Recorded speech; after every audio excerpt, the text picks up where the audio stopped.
उसमें बहुत सारा चीज़ आपको दिक्कत था, बीच में काफ़ी परेशानी थी, मैंने भी आपको बोला था, है ना, कि क्या क्या हो रहा है। अब हम लोग क्या करते हैं ना, मैं आपका एक रूटीन बनाता हूँ, एक काम करते हैं, उस रूटीन के हिसाब से ही पढ़ते हैं, क्योंकि मेरे ऊपर भी एक बाउंडेशन होगा और आपके ऊपर भी एक बाउंडेशन होगा। मेरे साथ कुछ प्रॉब्लम ये है कि मैं जब घर पे होता हूँ तो मुझसे पढ़ाई वाला काम नहीं हो पाता है। सिंपल एक कहानी ये है, जिस वजह से आपको दिक्कत हुई है मुझे पता है, लेकिन अब से एक रूटीन बनाते हैं, क्योंकि ये इतना जल्दी ख़त्म होता दिख नहीं रहा है ना, और इस वजह से आपकी पढ़ाई तो होनी चाहिए। तो उसके लिए हम लोग क्या करते हैं, एक रूटीन बनाते हैं अपना, ठीक है ना, कि हर डे आपका एक लेक्चर तो डालेंगे ही डालेंगे। हम आज जैसे सैटरडे है, ठीक है, ये सैटरडे है, और इस तरफ आप समझें कि सैटरडे का मतलब, इससे पहले अगर हम टीटीएस की बात करें तो ट्यूसडे, थर्सडे और सैटरडे, ये आपका 3 दिन का लेक्चर होता है ना, जो हम वहाँ पढ़ा करते थे। और 3 दिन का लेक्चर होता है आपका मंडे, वेंसडे और फ्राइडे, ये 3 दिन का लेक्चर ये वाला होता है। तो अब मैं क्या करने वाला हूँ, मैं पहले ये प्लान बता देता हूँ, फिर मैं आपके लिए भी कुछ वर्क दूंगा, है ना, वो आप मेरे लिए करें और मैं आपके लिए ये करता हूँ, ठीक है।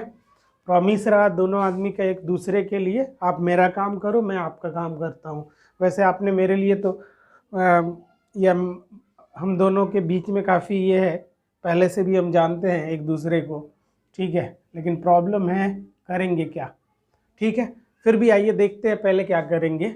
इस वाले सेक्शन में हम लोग इलेक्ट्रोस्टैट का ही क्लास करेंगे, ठीक है, इलेक्ट्रोस्टैटिक का क्लास यहाँ पे लिया जाएगा। अब इसमें 1-2 क्लास और होगा तो इलेक्ट्रोस्टैटिक 1 ख़त्म हो जाएगा, फिर इलेक्ट्रोस्टैटिक 2 स्टार्ट होगा, जिसमें हम लोग गॉस लॉ के बारे में पढ़ेंगे, कंडक्टर के बारे में पढ़ेंगे, ये चीज़ें यहाँ पे होंगी, ठीक है। यहाँ हम लोग क्या करते हैं ना, ऑप्टिक्स शुरू करते हैं, मतलब इस आने वाले मंडे को हम लोग यहाँ ऑप्टिक्स पढ़ लेंगे, ठीक है। और इधर ये समाप्त होने के बाद से ज़्यादा दिन नहीं लगेगा, 4-5-6 क्लास 7 क्लास मान के चलिए, मुश्किल से 7 क्लास में ये ख़त्म हो जाएगा।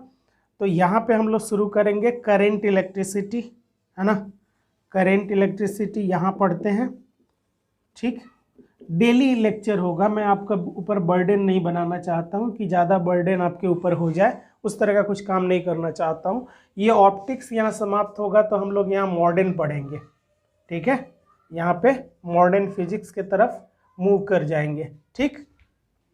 करंट इलेक्ट्रिसिटी के बाद से यहाँ पे हम लोग पढ़ेंगे, हम लोग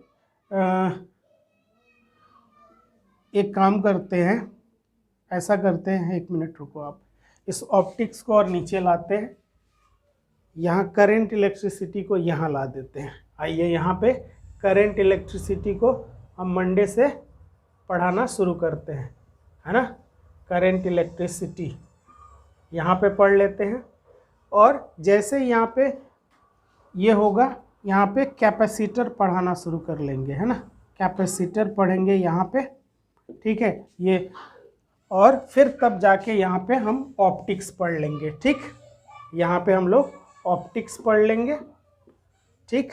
और फिर जाके इधर हम मैग्नेटिज्म स्टार्ट करेंगे, मैग्नेटिज्म हम यहाँ स्टार्ट कर लेंगे, और यहाँ पे हम फिर मॉडर्न पढ़ के कहानी ख़त्म कर लेंगे, ठीक है ना। तो ये तरीका होगा हम लोगों के पढ़ने का, इसको हम फॉलो करेंगे स्ट्रिक्टली। आज से मेरा प्रॉमिस है कि इसको करते हैं, ठीक है ना। मतलब इसमें 2-3 लेक्चर और आपका बाकी रहेगा, इलेक्ट्रोस्टैट 1 का 1-2 लेक्चर और मान लो, 2 लेक्चर, मुश्किल से 2 लेक्चर और बाकी है, और आज का लेक्चर लेके 1 लेक्चर और लेंगे इसमें। उसके बाद हम इलेक्ट्रोस्टैट 2 पे चले आएंगे, जिसमें हम गॉस लॉ और कंडक्टर के बारे में पढ़ेंगे, ठीक है। जैसे ये ख़त्म होगा उसके बाद हम, जैसे ये चलता रहेगा, ये गॉस और कंडक्टर चलेगा, तब तक हम यहाँ करंट इलेक्ट्रिसिटी में बहुत कुछ जान चुके होंगे। फिर हम इधर कैपेसिटर पढ़ना शुरू कर देंगे, क्योंकि हमें कुछ नॉलेज चाहिए करंट इलेक्ट्रिसिटी का कैपेसिटर पढ़ने में, है ना। कुछ कुछ चीज़ें सेम हो जाती हैं, इसमें कैपेसिटर लगा होता है, वहाँ पे रजिस्टर लगा होता है, तो इस तरह का कुछ कॉम्बिनेशन होता है। तो इसको यहाँ पढ़ेंगे, कुछ क्लास यहाँ हो जाएगा तो इसको समझने में आसानी होगी। फिर ये ख़त्म होगा तो यहाँ मैग्नेटिज्म प्लस EMI AC इधर पढ़ लेंगे, है ना। ये EMI और AC यहाँ पढ़ लेंगे, और करंट इलेक्ट्रिसिटी यहाँ ख़त्म होने के बाद से हम यहाँ पे ऑप्टिक्स पढ़ेंगे, फिर यहाँ पे मॉडर्न पढ़ लेंगे। तो एक बार आप अपने कॉपी में ये चीज़ भी लिख लें कि आपको याद रहे कि किस दिन क्या लेक्चर आएगा। आपको रात में 8 PM तक, है ना, 8 PM तक ये लेक्चर आपको अपलोड मिलेगा, ठीक है ना। 8 PM तक एनी हाउ हम लोग ये लेक्चर अपलोड कर देंगे। डेली वाला जो भी आपका ये अल्टरनेट वाला लेक्चर है वो 8 PM तक हम अपलोड कर देंगे, आप देखें और उसको सॉल्व करें। फिर जैसे ही ये ख़त्म होगा तो हम एक काम करेंगे, NCERT का जो लेक्चर होगा ना, NCERT का जो क्वेश्चन होगा जो आपके बोर्ड में आ सकता है, उसका प्रैक्टिस भी हम साथ में करवाते जाएंगे, ठीक है। लेक्चर के साथ ही चलता रहेगा, वो अलग से आ जाएगा वीडियो, उसमें आपको हेडिंग में ही बना के दिया रहेगा कि ये SC वर्मा का क्वेश्चन है, ये NCERT का है, या ये 30 ईयर प्रीवियस IIT और नीट का है, ठीक है ना। ये आप देख लेंगे, ठीक है। ये करते हैं। अब नेक्स्ट पे मैं जो बोलना चाह रहा हूँ वो ये तो रही आप से रिलेटेड बातें। अब बात जो मैं आपसे चाहता हूँ, ठीक है, क्योंकि अभी के टाइम में हुआ ये है कि पटना में तो अभी कोई चांस नहीं लग रहा है कि हाल फिलहाल में कोई ऐसा दिलासा भी दे दूं आपको कि इस तारीख से खुल रहा है या उस तारीख से खुल रहा है, या खुल भी जाए तो बच्चे जाना नहीं चाहेंगे, माँ बाप नहीं भेजेंगे उनके, ठीक है ना। क्योंकि केसेस काफ़ी आ रहे हैं, ज़बरदस्ती आप वहाँ जाएं और आपको प्रॉब्लम हो जाए तो ऐसे माँ बाप तो चाहेंगे नहीं आपको। तो अभी जाना सेफ भी नहीं है मेरे हिसाब से भी। तो जब बच्चे रहेंगे नहीं तो हम किन को पढ़ाएंगे। अब रही बात कि आपको क्या करना है, ये तो लेक्चर जो भी होगा सब कुछ आपको, एवरीथिंग, है ना, सब कुछ आपको देंगे। कोशिश मैं ये करने वाला हूँ कि हर लेक्चर के नीचे एक क्विज वाला क्वेश्चन वाला टाइप का होगा, जिसमें ऑब्जेक्टिव क्वेश्चन अब डालने वाला हूँ। मैं अगले दिन से ये काम करूँगा। मैं ये वाला आपका काम ज़्यादा बेहतर तब करूँगा जब आप मेरे लिए काम ये करेंगे कि, क्योंकि हम लोगों के पास ऐसा ये सिचुएशन पटना वाला बन नहीं रहा है, और जो पैसा वहाँ लगना है, चाहे रूम रेंट हो, ऑफिस का हो, या हम लोग जहाँ रहते थे उनका रूम रेंट हो, क्लासरूम का हो, ये सब लग रहा है, तो काफ़ी दिक्कत है उसकी वजह से। तो मैंने प्लान बनाया कि जो 10th के पास बच्चे हैं, ठीक है ना, जिन्होंने 10th पास कर लिया और घर पे बैठे हैं, मतलब नॉर्मल डे होता तो वो क्लास करने पटना या जहाँ भी उनको पढ़ना होता वो चले गए होते, तो ये 10th पास बच्चे आपके कांटेक्ट में होंगे। उनसे आप बस ये रिक्वेस्ट कीजिए कि मेरे भरोसे पे डेमो क्लास करके देखें। डेमो के लिए जो साइट है जहाँ पे हम लोग अपना लेक्चर ये डाल रहे हैं, उसी साइट पे एक पॉपुलर कोर्सेस में एक सेक्शन बना हुआ है, डेमो कोर्सेस या डेमो सेक्शन लिखा हुआ है। इस डेमो सेक्शन में हर क्लास के लिए लेक्चर है एक एक, तो वहाँ जाके ये देखेंगे, इनको पसंद आता है तो फिर ये ज्वाइन करेंगे, ठीक है, आगे के लिए ज्वाइन कर लेंगे। और आगे हम इनको कैसे पढ़ाएंगे वो मैं आपको बता देता हूँ, आप भी उनको बता देंगे कि जब 10th क्लास के पास बच्चे जब यहाँ पे ज्वाइन करेंगे, डेमो देखने के बाद उनको ये होगा, तो उसके बाद से जब ये क्लास शुरू करेंगे, तो जैसे मान लो आप चैप्टर 1 हम लोग यूनिट एंड डायमेंशन पढ़ रहे थे, जैसे वहाँ हम आप लोग पढ़े होंगे, उसी तरह से इन लोगों को भी पढ़ाया जाएगा, यूनिट एंड डायमेंशन का लेक्चर बनाया जाएगा।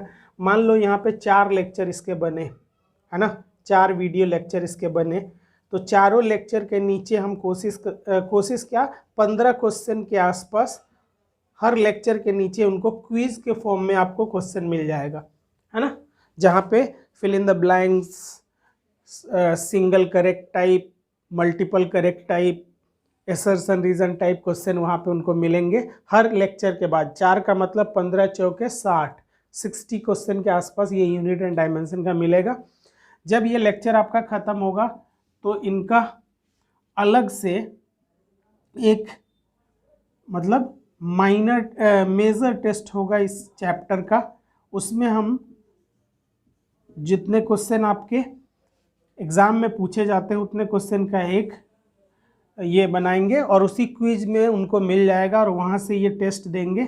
मार्क्स उसी समय बता दिया जाता है ये क्विज का क्वालिटी है या हमारे सॉफ्टवेयर की क्वालिटी है, उसी समय वो उनको उसका मार्क्स पता चल जाता है। ठीक है, तो ये वाला काम वो करेंगे। उसके बाद फिर उससे उस लेक्चर के जो पीडीएफ फॉर्मेट में जैसे आप लोग को असाइनमेंट दिया जाता था उनको भी असाइनमेंट दिया जाएगा और इसको अलग से सॉल्व करवाया जाएगा। इसके लिए अलग से एक लेक्चर वीडियो बनाया जाएगा और उसमें ये सारे क्वेश्चन का डिस्कशन रहेगा, प्लस HC वर्मा के क्वेश्चन का डिस्कशन हर चैप्टर का रहेगा, एक एक क्वेश्चन को डिस्कस करेंगे, प्लस NCERT के क्वेश्चन का डिस्कशन रहेगा।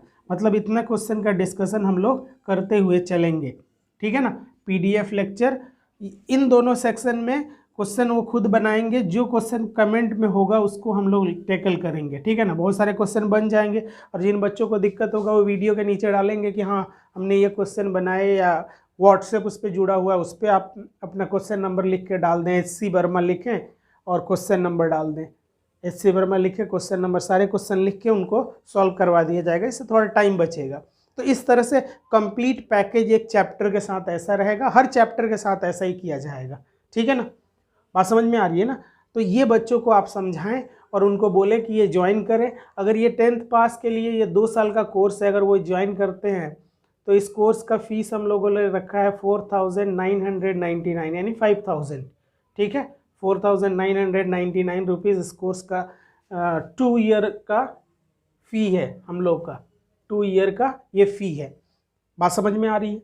उसके अलावा हम लोगों ने उसी पे जो 11th पास कर चुके हैं बच्चे है ना और 12th में चले गए हैं, उनकी भी पढ़ाई नहीं हो पा रही है, 12th के लिए भी हम लोगों ने वहाँ पे एक सेक्शन शुरू किया है।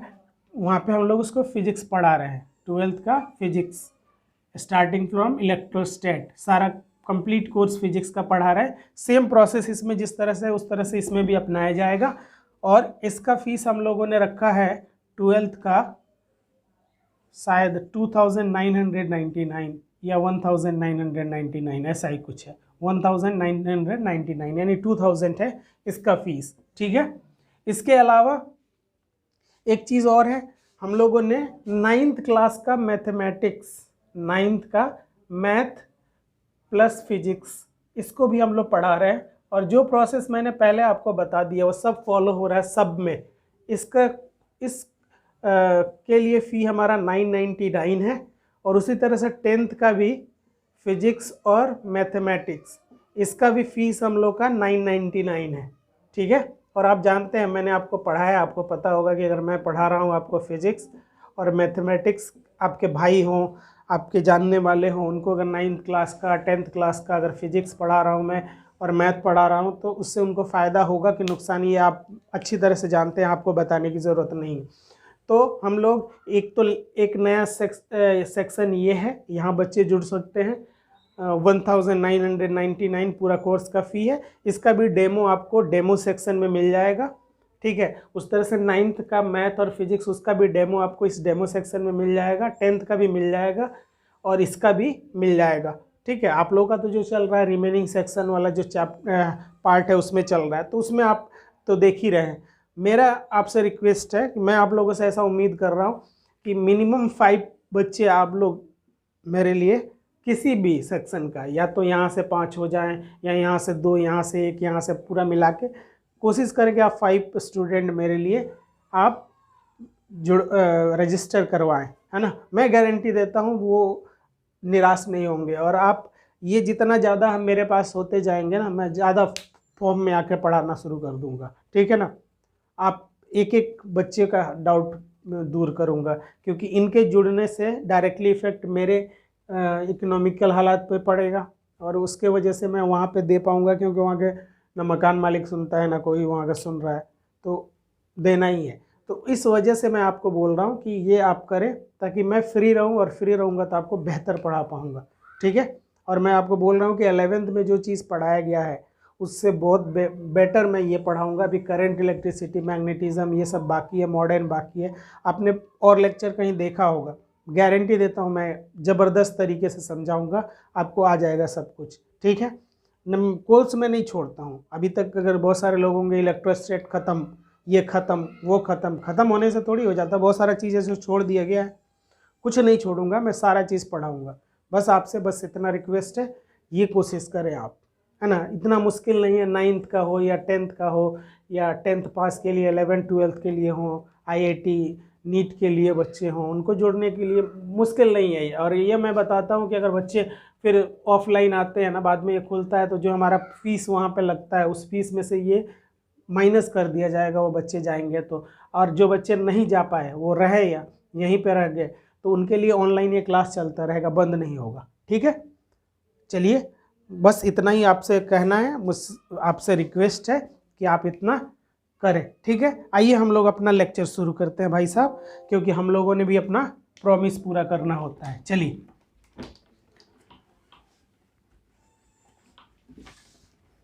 आज के इस लेक्चर को जो आपके डेमो सेक्शन के, सॉरी आपके रिमेनिंग सेक्शन के लिए स्टार्ट कर रहे हैं, इस रिमेनिंग सेक्शन में जो हम इलेक्ट्रोस्टैट पढ़ रहे थे, आज के लेक्चर का शुरुआत भी हम एक क्वेश्चन के साथ करने वाले हैं। आइए देखते हैं क्वेश्चन हमसे क्या कह रहा है। और इसमें एक बहुत इंपॉर्टेंट कॉन्सेप्ट छुपा हुआ है। क्वेश्चन के जरिए ही हम समझते हैं कि हमारे पास एक कर्व दिया हुआ है, ठीक है ना। एक कर्व दिया है v और x के बीच में। We have a curve of v and x, vx curve हमारे पास एक है। मान लो ये कर्व आपका इस तरह का है, ठीक है। ये कर्व हमारा इस तरह का है। यहाँ पे एक पॉइंट है जिसको हम लोगों ने x1 माना है, और यहाँ पे एक पॉइंट है जिसको x2 माना है। अब हमसे क्या बोला गया है कि मान लो कि इसी कर्व पे, मतलब इस कर्व को देख के, क्योंकि कहीं ना कहीं ऐसा सिचुएशन बना होगा जहाँ पे v होगा, x होगा। vx का मतलब क्या है, ये पोटेंशियल और x के बीच में एक ग्राफ है। पोटेंशियल और x के बीच में ग्राफ दिया गया है कि डिस्प्लेसमेंट के साथ पोटेंशियल का क्या असर हो रहा है, उसके बीच में ये ग्राफ दिया गया है। और हमसे बोला गया है कि मान के चलो कि हम यहाँ पे एक चार्ज रख दें और उस चार्ज का मैग्नीट्यूड हो q और साइन माइनस q हो, तो क्या आप बता सकते हैं इस q के ऊपर फोर्स किस तरफ लग रहा होगा, है ना। तो पहले आप डायग्राम बनाएं, फिर मैं लैंग्वेज आपको लिखाता हूं, ठीक है। आप लिखें कि suppose we have a vx curve, potential versus x curve.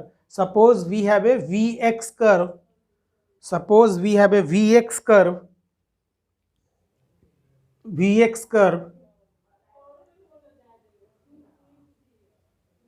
and on this curve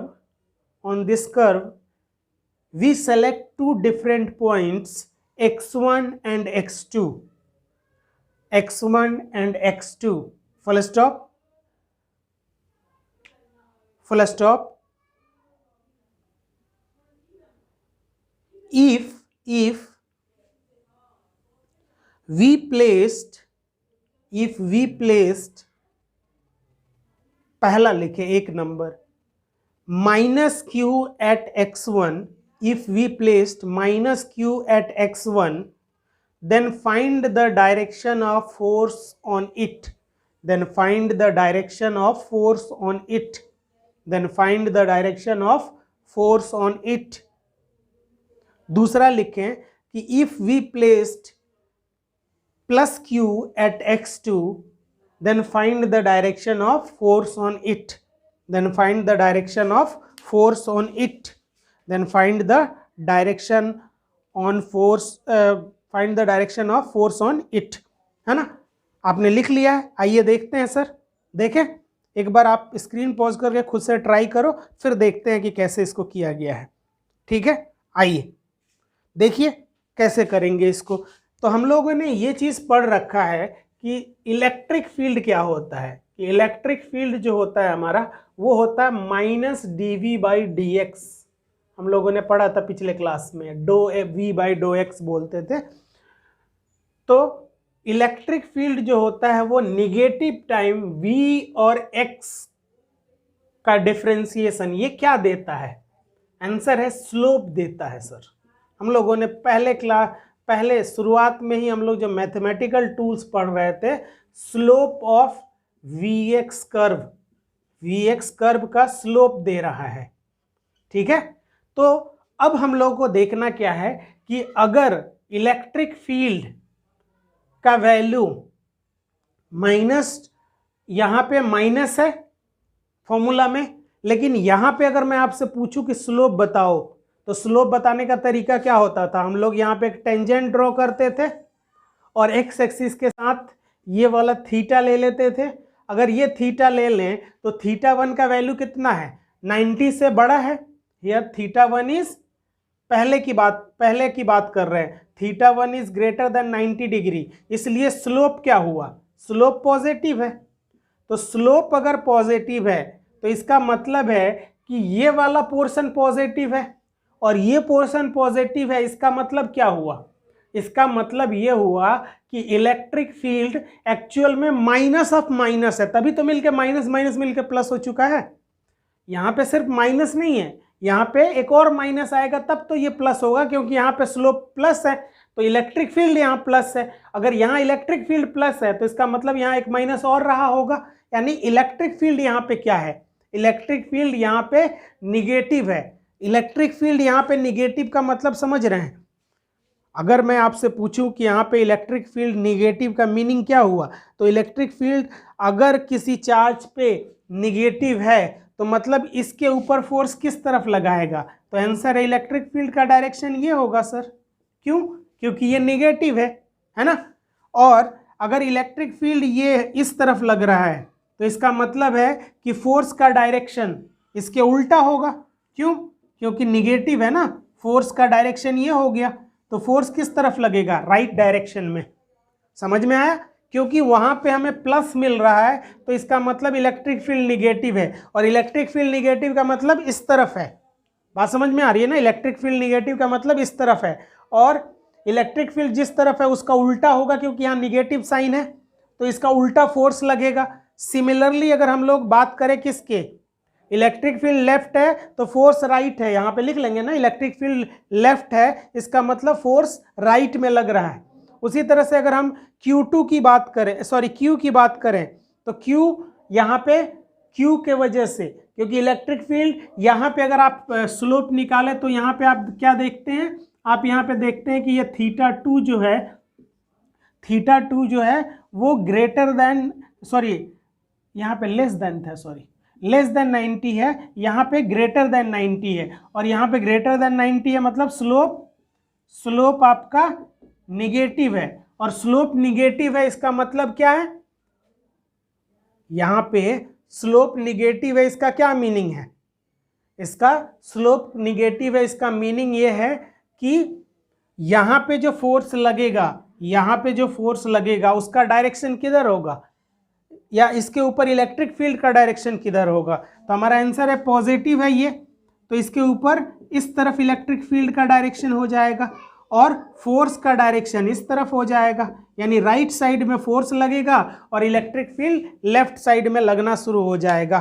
clear है भाई साहब? आप देख लें यहाँ पे, अगर मैं आपसे पूछता कि x1 और x2 पॉइंट पे आप इलेक्ट्रिक फील्ड का ये बताओ, इलेक्ट्रिक फील्ड का साइन बताओ, तो यहाँ पे पॉजिटिव और यहाँ पे निगेटिव। यहाँ पे पॉजिटिव होने का क्या मीनिंग है? यहाँ पे पॉजिटिव होने का मतलब है कि इलेक्ट्रिक फील्ड मतलब एक और साइन के साथ होगा तब ना ये प्लस हो गया होगा, और यहाँ निगेटिव का मतलब इलेक्ट्रिक फील्ड पहले से ही जिस तरह है उस तरह होगा, तभी तो यहाँ पे साइन निगेटिव का निगेटिव ही रह गया है। तो इलेक्ट्रिक फील्ड इस तरफ लग रहा होगा तो फोर्स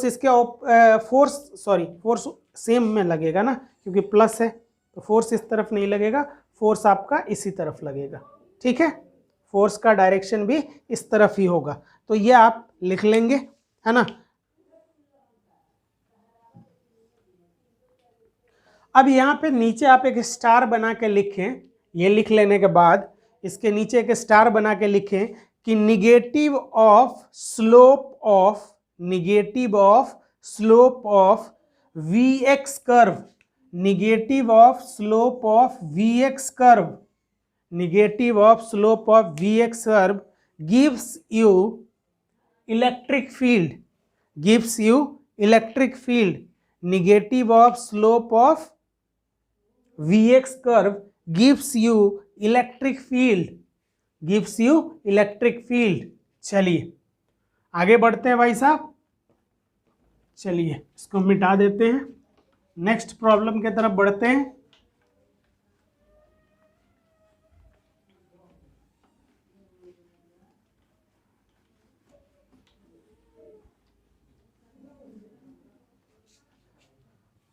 नेक्स्ट हमारे सामने एक प्रॉब्लम और है, आप देखें प्रॉब्लम हमें कुछ इस तरह से दिया गया है कि ये वाला जो है वो इलेक्ट्रिक फील्ड है, ये आपका इलेक्ट्रिक फील्ड है, और इस तरफ आपका एक्स है, एक्स यहाँ पे है, और ये आपका इलेक्ट्रिक फील्ड दिया हुआ है।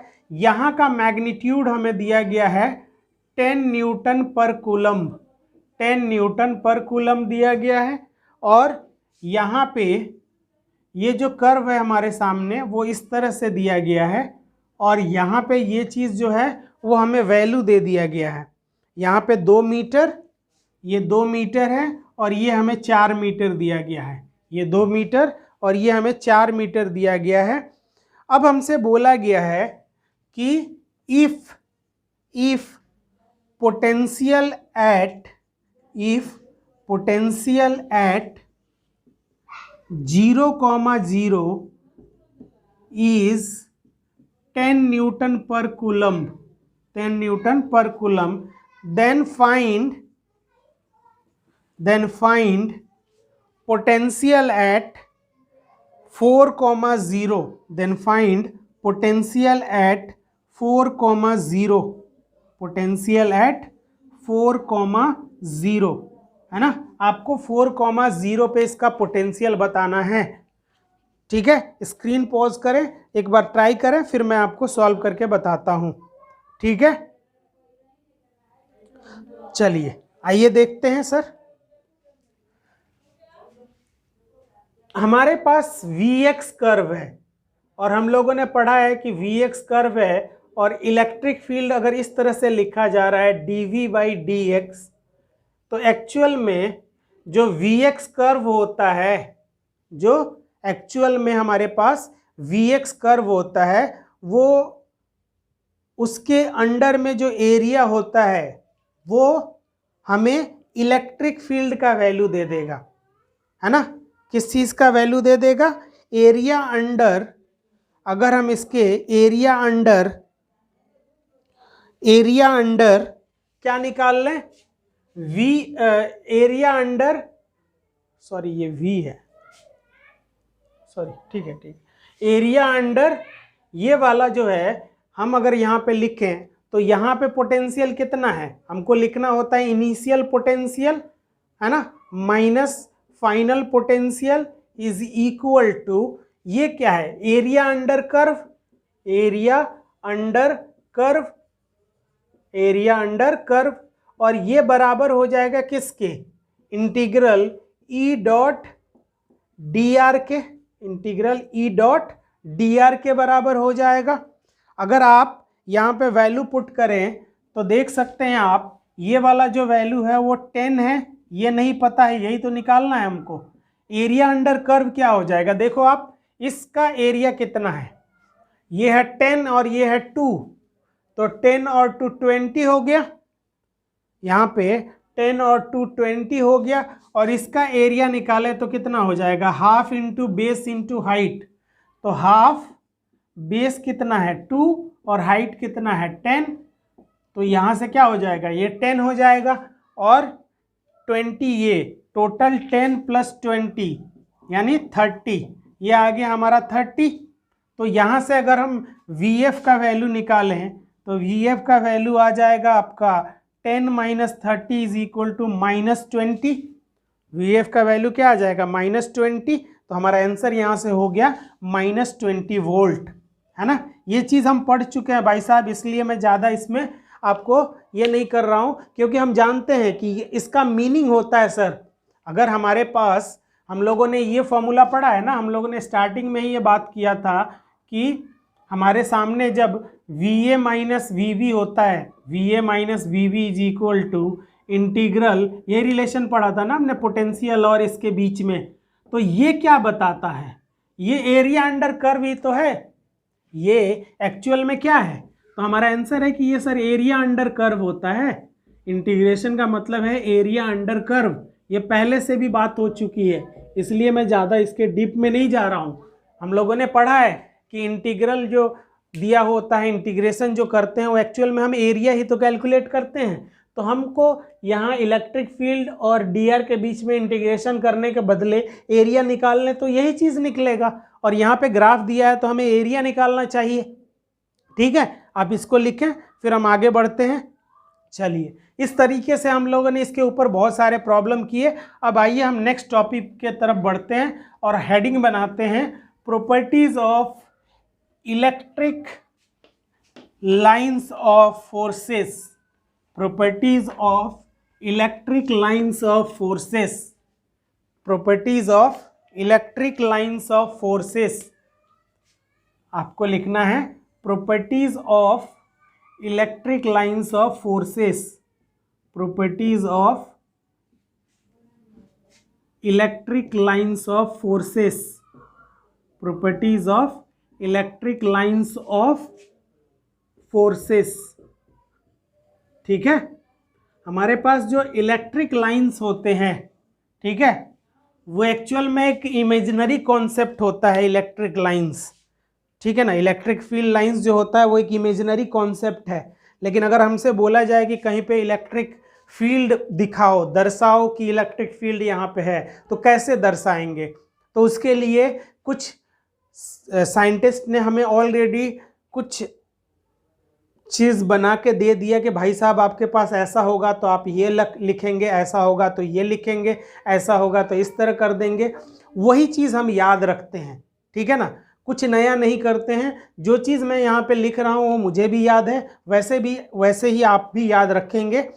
कुछ नया हम लोग यहाँ पे नहीं कर रहे हैं।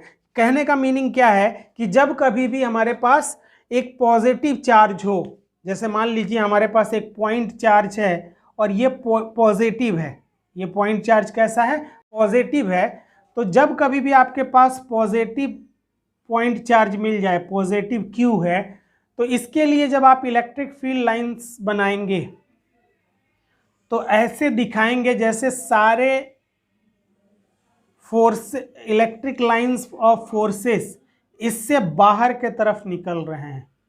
यानी पॉजिटिव होगा तो बाहर निकलते हुए दिखाना है।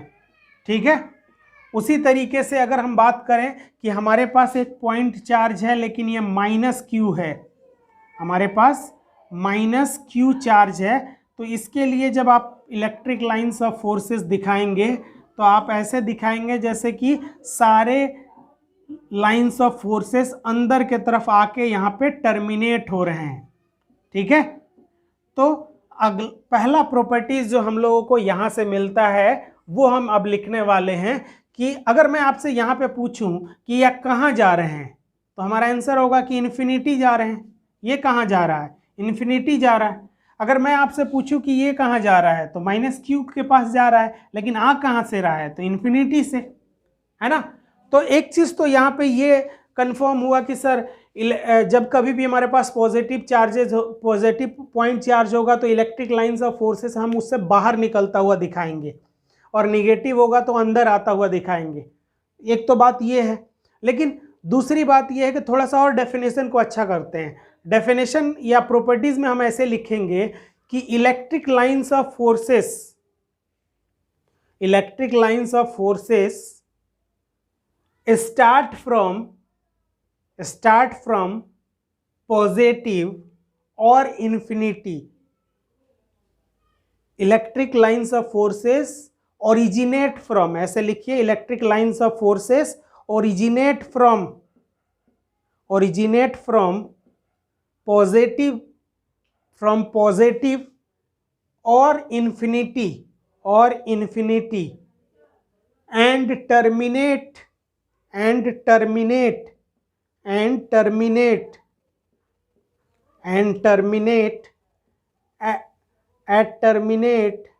at minus q or infinity, or terminate at -q और infinity.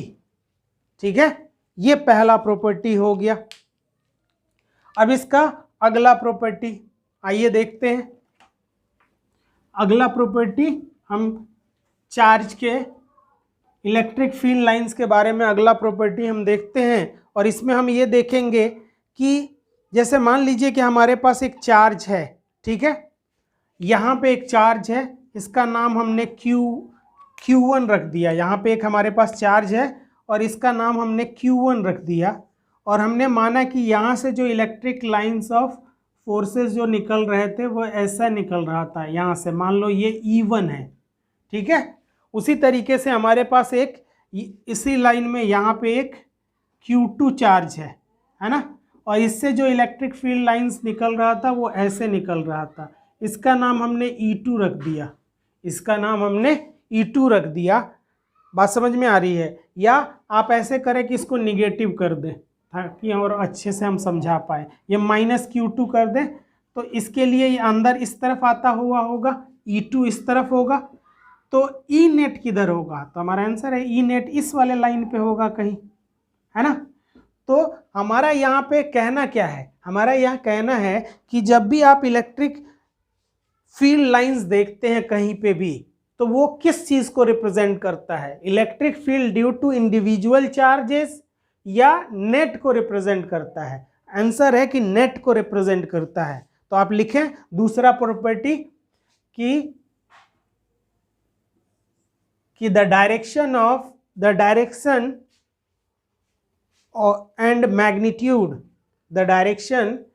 magnitude of electric lines of forces, the direction and magnitude of electric field line of forces at a point represent net electric field at that point, represent net electric field line at that point, net electric field at that point, net electric field at that point। उस point पे net को दिखाता है हमारा electric field line, ना कि individual को दिखाता है। अगला पॉइंट, अगर मान लो कि हम लोगों के पास एक इलेक्ट्रिक फील्ड लाइन ऐसा है, हर पॉइंट पे बदल रहा है, इस तरह का एक इलेक्ट्रिक फील्ड लाइन है, और हमको किसी इस पॉइंट पे इलेक्ट्रिक फील्ड का डायरेक्शन पता करना है, क्योंकि हर एक पॉइंट पे बदल रहा है इलेक्ट्रिक फील्ड, डायरेक्शन बदल रहा है, यहाँ इस तरफ है, यहाँ पे। कैसे पता करते हैं? तो हम क्या करते हैं कि इसके ऊपर एक टेंजेंट ड्रॉ करते हैं, और जो डायरेक्शन टेंजेंट का होता है वही डायरेक्शन इलेक्ट्रिक फील्ड का उस पॉइंट पे होता है। तो तीसरा पॉइंट हमारे सामने आया कि the direction of electric field, the direction of electric field at a point, the direction of electric field at a point in a given electric field is found by drawing a tangent at that point, drawing a tangent at that point। किसी भी point पे electric field का direction किधर है किसी given electric field में, उसको अगर आपको पता करना है तो उसको निकालने का तरीका होता है कि आप उसके ऊपर एक टेंजेंट ड्रॉ करें, और टेंजेंट का जो डायरेक्शन हो उस पॉइंट पे इलेक्ट्रिक फील्ड का भी डायरेक्शन वही होगा। क्लियर है? चलिए आगे बढ़ते हैं अगले प्रॉपर्टी के तरफ। अब मान लीजिए कि हमारे पास जो कोई भी इलेक्ट्रिक फील्ड लाइन है, यही मान लेते हैं, यही हमारे पास इलेक्ट्रिक फील्ड लाइन है, और ये इलेक्ट्रिक फील्ड लाइन पे अगर मुझे इस पॉइंट पे इलेक्ट्रिक फील्ड का डायरेक्शन पता करना था, हमने एक टेंजेंट ड्रॉ किया और यहाँ से हमें पता चल गया कि इलेक्ट्रिक फील्ड का डायरेक्शन ये है। अब हमको ये पता करना है कि इलेक्ट्रिक फील्ड जो होता है, इलेक्ट्रिक फील्ड लाइन जो होता है, वहाँ टेंजेंट ड्रॉ करके जो आप पता करते हो वो इलेक्ट्रिक फील्ड का डायरेक्शन होता है कि फोर्स का भी डायरेक्शन होता है? इलेक्ट्रिक फील्ड का भी डायरेक्शन होता है, जो फोर्स का भी डायरेक्शन होता है। जो भी है चौथा पॉइंट हमारे पास कि आप लिखें इसमें कि tangent at a point, tangent at a point, tangent at a point on electric field, tangent at a point on electric field line gives you direction of electric field, direction of electric field, direction of electric field and force both, electric field और force दोनों का direction देता है। ये electric field के case में ये दोनों का डायरेक्शन देता है, ठीक है ना, both electric field as well as force दोनों का डायरेक्शन देता है। इसीलिए इसको electric field lines of forces भी कहा जाता है, ठीक है, इसीलिए इसको electric field lines of forces कहा जाता है। आइए अगला प्रॉपर्टी इसका देखते हैं। अब हमारे सामने ऐसे दिया गया कि एक इलेक्ट्रिक फील्ड लाइंस ये है और एक इलेक्ट्रिक फील्ड लाइन ये है। तो हमें ये बोला गया कि क्या ये पॉसिबल है, क्या इलेक्ट्रिक फील्ड लाइंस एक दूसरे को इंटरसेक्ट कर सकते हैं? आंसर है कि नहीं। तो आप लिखेंगे अगला प्रॉपर्टी है हमारा कि electric field lines never intersect each other, electric field lines never intersect each other, electric field lines कभी भी एक दूसरे को इंटरसेक्ट नहीं करते। क्यों? because at a single point there can be two different direction, at a single point there can be two different direction of electric field। एक ही पॉइंट में दो टेंजेंट ड्रॉ हो जाएगा तो दो डायरेक्शन मिल जाएगा। तो there can be two direction at a single point of electric field which is not possible, जो कि पॉसिबल नहीं है कि एक ही पॉइंट पे इलेक्ट्रिक फील्ड का दो डायरेक्शन है। इसीलिए ये दोनों एक दूसरे को कभी भी इंटरसेक्ट नहीं करते, ठीक है। आइए अगले पॉइंट की तरफ बढ़ते हैं, इजी वाला है, जल्दी जल्दी करते हैं। नेक्स्ट है हमारे सामने कि जब कभी भी आपके पास इलेक्ट्रिक फील्ड लाइंस बना के दिया जाए, जैसे मान लीजिए हमने ये बनाया,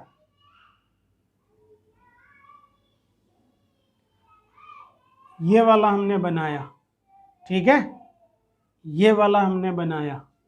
अगर मैं यहाँ पे एक पॉइंट चुनता हूँ, इसका नाम A है, और यहाँ पे एक पॉइंट चुनता हूँ जिसका नाम B है। अगर मैं पूछूँ यहाँ पे कि EA बड़ा है, यानी इलेक्ट्रिक फील्ड एट A बड़ा है कि इलेक्ट्रिक फील्ड एट B बड़ा है, तो हमारा आंसर है कि इलेक्ट्रिक फील्ड एट A बड़ा है। क्यों? क्योंकि जहाँ इलेक्ट्रिक फील्ड लाइंस की डेंसिटी ज़्यादा होती है वहीं पे इलेक्ट्रिक फील्ड की इंटेंसिटी ज़्यादा होती है। लिख लें इस चीज़ को कि more the density of electric field lines, more the density of electric field lines, more the density of electric field lines, more is the intensity of electric field, more is the intensity of electric field। वहीं पे electric field का intensity जो होगा वो ज़्यादा होगा, ठीक है। चलिए अब अगला प्रॉपर्टी हम देखें। जैसे इलेक्ट्रिक फील्ड लाइंस अगर हम बनाते हैं, अगर मान लो मैंने एक इलेक्ट्रिक फील्ड लाइन आपके सामने यूं बना दिया और मैंने बोला कि इसका डायरेक्शन ऐसे है और ऐसे है, तो क्या यह पॉसिबल है कि इलेक्ट्रिक फील्ड लाइन एक क्लोज लूप बना दे? आंसर है कि नहीं सर, ये पॉसिबल नहीं है। क्यों नहीं पॉसिबल है? इसके दो डिस्क्रिप्शन हो सकते हैं। पहला डिस्क्रिप्शन ये है कि कोई भी इलेक्ट्रिक फील्ड लाइन अगर यहाँ से स्टार्ट हुआ और यहाँ चला गया तो कहाँ से निकला था और कहाँ एंटर कर रहा है, कहाँ से ओरिजिनेट हो रहा है, कहाँ से टर्मिनेट कर रहा है, पता नहीं, ठीक है। कहाँ से निकल रहा है और कहाँ घुस रहा है ये पता ही नहीं चल रहा है, ठीक है। दूसरी बात कि जब कभी भी आपके पास कोई भी कंजर्वेटिव फोर्स होता है उसके वजह से जो क्लोज लूप में वर्क डन होता है वो 0 होता है। तो अगर इसने इलेक्ट्रोस्टैटिक फोर्स एक कंजर्वेटिव फोर्स है और इसने अगर एक क्लोज लूप बना दिया तो इसके द्वारा जो वर्क डन होगा वो 0 हो जाएगा। और वर्क डन अगर इसका 0 हो जाएगा तो ये तो पॉसिबल नहीं है कि इसने कुछ काम ही नहीं किया। काम तो किया है इसने ना, क्योंकि इलेक्ट्रिक फील्ड में चार्ज को मूव कराने के लिए हमें वर्क करना पड़ रहा है। लेकिन अगर ऐसा हो तो वर्क डन 0 हो जाएगा, और वर्क डन 0 होता नहीं है, इसलिए कभी क्लोज लूप नहीं बनाता। ठीक है ना। अगर ऐसा हो जाए तो वर्क डन है ना by electric field is equal to 0 हो जाएगा, which is not possible, which is not possible because electrostatic force is conservative force, because electrostatic force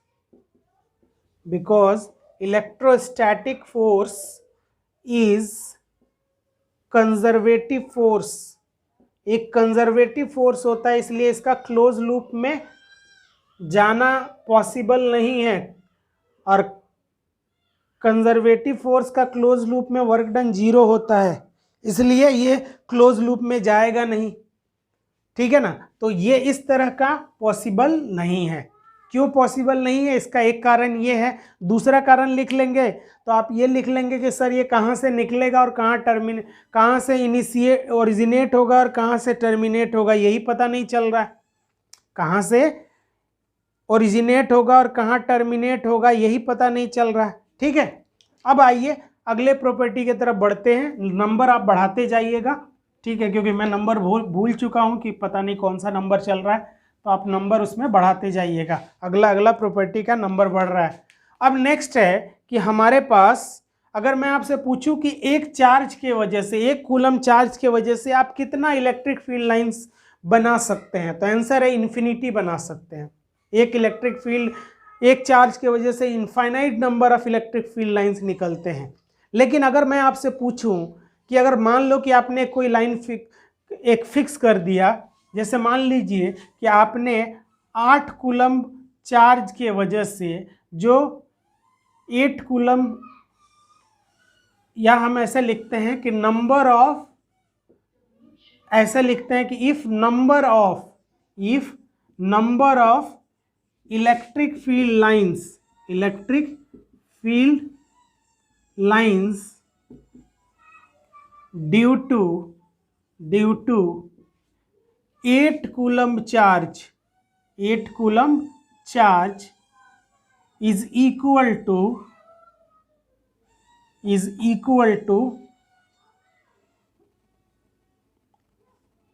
8 coulomb charge के वजह से अगर हम इलेक्ट्रिक फील्ड लिखते हैं कि 50 है, then due to 16 coulomb charge ये 100 होना चाहिए। ये नहीं पता है, पहले आपकी मर्जी है कि आप 50 बनाना चाहते हैं, 100 बनाना चाहते हैं, 1000 बनाना चाहते हैं, आप बनाइए। लेकिन एक बार आपने फिक्स कर लिया कि 8 कूलम से 50 निकल रहे हैं, तो इसका मतलब है कि उसके दोगुना से दोगुना निकलेंगे। ठीक है ना। ये हमें इसका प्रॉपर्टी याद रखना है। ठीक है ना, कि 1 कूलम से अगर 10 निकलते हैं तो 2 कूलम से 20 निकलेंगे। ये प्रॉपर्टी होता है इलेक्ट्रिक फील्ड लाइंस के बारे में। ठीक है, ये प्रॉपर्टी होता है इलेक्ट्रिक फील्ड लाइंस के बारे में। चलिए आगे बढ़ते हैं भाई साहब, ये लिख लीजिए। नेक्स्ट हमारे पास जो सामने प्रॉपर्टी आ रहा है, उस प्रॉपर्टी के बारे में हम समझते हैं। ठीक है, उसमें हम ये लिखना चाहते हैं, ऐसे प्रॉपर्टी में ही लिख लीजिए कि इलेक्ट्रिक फील्ड लाइंस ड्यू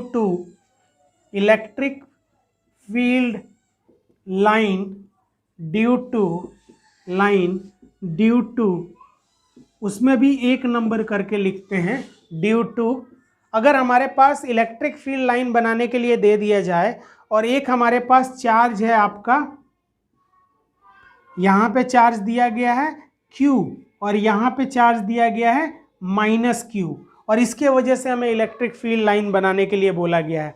तो हम कैसे बनाएंगे, तो हमको याद है कि इलेक्ट्रिक फील्ड लाइंस निकलता कहाँ से, पॉजिटिव से, एंटर कहाँ कर रहा है, निगेटिव में।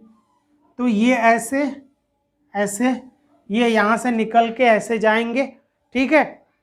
अगर हम बात करें तो ये ऐसे निकल के ऐसे जाएंगे, ये क्लोज लूप नहीं बना रहे हम लोग, ऐसे निकल के ऐसे जा रहे हैं, ठीक है। और यहाँ से इस तरह से बाहर निकल जाएंगे। और भी फोर्सेस, लाइन ऑफ फोर्सेस होंगे जो बड़ा कर्व बनाते हुए वहाँ पहुँचेंगे, उसके लिए हम लोग ये बना रहे हैं, ठीक है। और यहाँ पे ऐसा दिखेगा जैसे कि कोई ऐसे इलेक्ट्रिक लाइंस ऑफ फोर्सेस आ रहे हैं,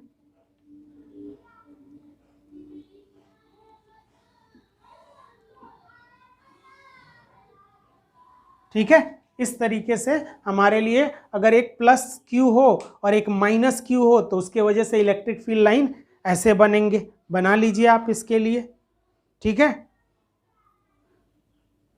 चलो अब नेक्स्ट हम लोग बनाते हैं, दोनों प्लस होते तो क्या होता, दोनों प्लस होते तो हमारे लिए इलेक्ट्रिक फील्ड लाइन कैसे बनाया जाता। Electric field line due to, दूसरा है 2 नंबर करके लिख लीजिए, ड्यू टू हमारे पास इस तरह का है सिचुएशन, हमारे पास इस तरह का सिचुएशन है, एक प्लस क्यू यहाँ रखा हुआ है और एक प्लस क्यू यहाँ रखा हुआ है। इसके वजह से हमें इलेक्ट्रिक फील्ड लाइंस बनाने हैं। तो अगर मैं इसके लिए इलेक्ट्रिक फील्ड लाइंस बनाऊं तो हम लोग बनाएंगे ये वाला, मान लीजिए ये